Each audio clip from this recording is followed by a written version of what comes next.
Now we're going to discuss about symmetry criteria and optical activity.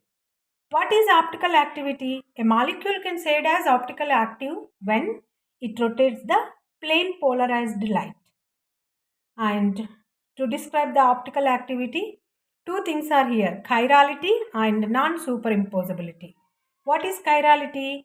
If the molecule is having the chiral center, that means carbon with four different groups, that is said to be chiral center, right? So if the molecule is having the chiral center, then it rotates the plane polarized light, then it is optical active.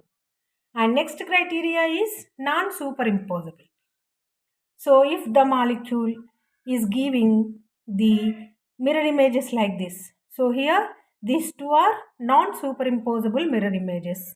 So they can say it as optical active.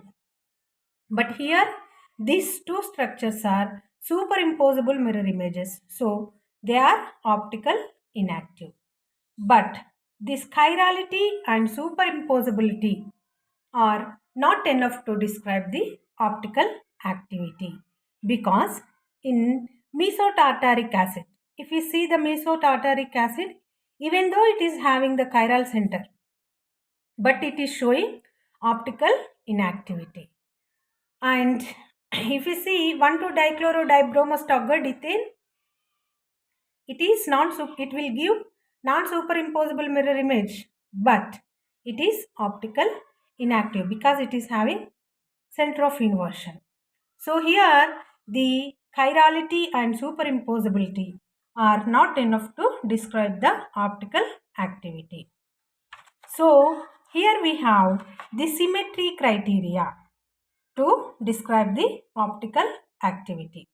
According to symmetry criteria, molecules are divided into two types: asymmetric molecules, disymmetric molecules.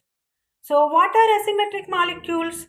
The molecules which are having only C1 are called as asymmetric molecules, or may or may not optical active. But the disymmetric molecules, what are disymmetric molecules actually? The molecules which are having CN and DN point groups. That means pure rotational point groups. That means no plane of symmetry, no improper axis of symmetry, no inversion center, are optical active. So according to symmetry criteria, asymmetric molecules may or may not optical active. Disymmetric molecules which are having CN and DN point groups are optical active.